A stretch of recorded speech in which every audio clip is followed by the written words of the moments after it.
तर मैत्रिणींनो, नागपंचमी अवघ्या 2 दिवसावर आली आहे. झाली का तुमची तयारी? तुम्हाला प्रश्न पडेल, तयारी काय करायची? अहो, तयारी म्हणजे ज्वारीच्या लाह्या घरीच नाही का बनवायच्या? मार्केटमधून विकत आणण्यापेक्षा ह्यावर्षी घरी बनवून बघा. नक्कीच तुम्हाला काहीतरी वेगळं फिलिंग येईल. आणि दुसरी गोष्ट म्हणजे ज्वारी सगळ्यांच्याच घरात असते आणि खूप सोपी मेथड आहे. त्यामुळे तुम्ही ह्यावर्षी घरी ज्वारीच्या लाह्या नक्की बनवून बघा. नमस्कार मैत्रिणींनो, मी माधुरीज कुकिंग अँड लाईफस्टाईलमध्ये तुमचं खूप खूप स्वागत करते. तर मैत्रिणींनो, ह्या लाह्या बनवण्यासाठी एकच कंडिशन आहे, ती म्हणजे ज्वारी छान मोठी मोठी टपोरी हवी आहे. सगळ्यात अगोदर ज्वारी स्वच्छ चाळून घ्यायची. त्यानंतर 3 ते 4 पाण्याने धुवून घ्यायची. मग यामध्ये गरम पाणी घालून घ्यायचं आणि गरम पाणी घातल्यानंतर 10 मिनिटभर याला असंच झाकून ठेवायचं. तर मैत्रिणींनो, याआधी तुम्ही कधी लाह्या घरी केल्या आहेत की नाही कमेंट करून नक्की सांगा. आता 10 मिनिटानंतर ज्वारी अशी चाळणीमध्ये निथळत ठेवायची. सगळं पाणी यातलं काढून घ्यायचं आणि त्यानंतर एक कॉटनचा कपडा घ्यायचा आणि त्यामध्ये ही ज्वारी घालून घ्यायची आणि याची अशी एक पोटली म्हणजे गठुडी बांधून घ्यायची आहे आणि ही ज्वारी आपल्याला ओलून घ्यायची आहे. आता याला तुमच्याकडे काय म्हणतात कमेंट करून नक्की सांगा. तर ही स्टेप खूप महत्त्वाची आहे आणि असं आपल्याला साधारणपणे रात्रभर म्हणजे साधारणपणे 10 तास आपल्याला ज्वारीची गठुडी अशीच बांधून ठेवायची आहे. ही स्टेप आपल्याला अजिबात स्किप करायची नाही आहे. आता चाळणीवर ही गठुडी अशी ठेवायची आहे आणि त्यावर काहीतरी टोपलं किंवा एखादं पातेलं आपल्याला झाकून ठेवायचं आहे. तर ही प्रोसेस मी रात्री साधारणपणे 9 वाजता केली होती आणि त्यावर असं झाकण ठेवलं आहे. आता सकाळी उठल्यानंतर आपण पाहूयात. तर साधारणपणे 10 तासानंतर आता हे आपण काढून घेणार आहोत.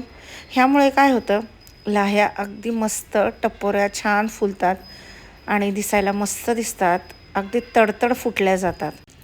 त्यामुळे मैत्रिणींनो, ही स्टेप अजिबातच स्किप नका करू. आता हे काढून घ्यायचं आहे. आपल्याला ज्वारी अगदी जशी हवी होती तशी ओलवून झालेली आहे.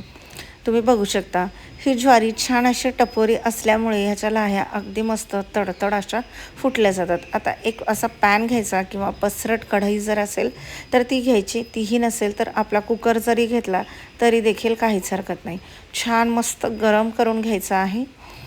अजिबात मीठ, रवा काहीही वापरण्याची गरज नाही, वाळू वापरण्याची गरज नाही. अगदी कशाचाही वापर न करता लाह्या मस्त तडतड फुटतात. आता यावर झाकण ठेवायचं आणि तुम्ही बघू शकता, छान मस्त अगदी पांढऱ्या शुभ्र लाह्या इथे याच्या फुटून तयार झालेल्या आहेत. ह्या लाह्या फोडताना गॅसची फ्लेम बारीक अजिबात करायची नाही आहे. पॅन किंवा कढई जरी आपण खूप गरम करून घेतलेली असली तरी देखील गॅसची फ्लेम मोठीच हवी. तर जशा जशा लाह्या फुटायला लागतात तसं तसं झाकण अजिबात काढायचं नाही, नाहीतर त्या बाहेर उडू शकतात. आता तुम्ही बघू शकतात, मस्त अगदी भरभर अशा लाह्या फुटून यामध्ये तयार होत आहेत. तर मैत्रिणींनो, बऱ्याचदा आपण मुलांना पॉपकॉर्न देखील ह्याच पद्धतीने घरी करून देतो. त्याच पद्धतीने इथे ज्वारीच्या लाह्या आज आपण इथे बनवलेल्या आहे. तर ह्याच पद्धतीने फक्त वाटीभर ज्वारीपासून ह्या लाह्या इथे मी बनवून घेतल्यात आणि साधारणपणे काचेचा अर्ध्यापेक्षा जास्त बाऊल इथे माझा भरलेला आहे. तर तुम्ही देखील ह्याच पद्धतीने ज्वारीच्या लाह्या नक्की बनवा. कशा वाटल्या कमेंट करून सांगा. माझे व्हिडिओ जर तुम्हाला आवडत असतील तर चॅनलला लाईक करा, शेअर करा आणि सबस्क्राईब करायला विसरू नका. आणि मैत्रिणींनो, ह्या लाह्याच्या आणि व्हिडिओच्या नादामध्ये तर मी तुम्हाला नागपंचमीच्या शुभेच्छा देण्याचं विसरूनच गेले. तर मैत्रिणींनो, तुम्हा सगळ्यांना नागपंचमीच्या अगदी भरपूर अशा शुभेच्छा. आता ह्याच पद्धतीने आपण दुसरा घाणा देखील इथे बनवून घेत आहोत. गॅसची फ्लेम सेमच आहे, अजिबात कमी केलेली नाही.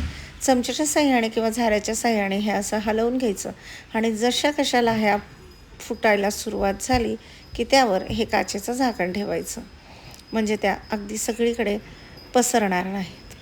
तर खूप सोपी पद्धत आहे आणि खूप छान लाह्या बनून तयार होतात. तुम्हाला जर ह्या लाह्या कधी खाव्याशा वाटल्या तरी देखील अगदी झटकीपट तुम्ही ह्या बनवून खाऊ शकता. असं ह्याच्यामध्ये कुठल्याही प्रकारचं रॉकेट सायन्स नाही आहे. आणि व्हिडिओच्या सुरुवातीलाच मी सांगितलं, कुठलाही पदार्थ असू द्या किंवा कुठलीही गोष्ट असू द्या, आपण विकत आणण्यापेक्षा जेव्हा ती आपण आपल्या स्वतःच्या हाताने बनवून तयार करतो तर त्यामधला आनंद अगदी वेगळाच असतो. तर बघा कशा मस्त तडतड तडतड ह्या लाह्या फुटत आहेत. माझा व्हिडिओ बघून तुम्हाला देखील ज्वारीच्या लाह्या बनवण्याची नक्कीच इच्छा झाली असेल आणि प्रत्येकाच्या घरात ज्वारी तर असतेच. तर मग वेळ न घालवता लागा कामाला आणि मस्तपैकी छान अशा लाह्या तयार करा. तर लाह्या कशा वाटल्या कमेंट करून सांगा. ह्या मी आता बाउलमध्ये व्यवस्थित सर्व करून घेते आहे. तर साधारणपणे 1 वाटी ज्वारीपासून माझ्या एवढ्या लाह्या इथे बनवून तयार झालेल्या आहेत. ह्याचा चिवडा देखील खायला खूप मस्त लागतो. मुलांच्या छोट्या भुकेसाठी किंवा अगदी छोट्या टिफिनसाठी देऊ शकता. आणि दुसरं म्हणजे ह्या ज्वारीच्या लाह्या टेस्टी चिवडा केला तर छानच लागतात, नुसत्या देखील मस्त लागतात आणि ह्या हेल्दी देखील खूप असतात. तर मैत्रिणींनो, रेसिपी नक्की ट्राय करा. भेटूया अशाच एका छानशा नवीन व्हिडिओमध्ये. तोपर्यंत धन्यवाद.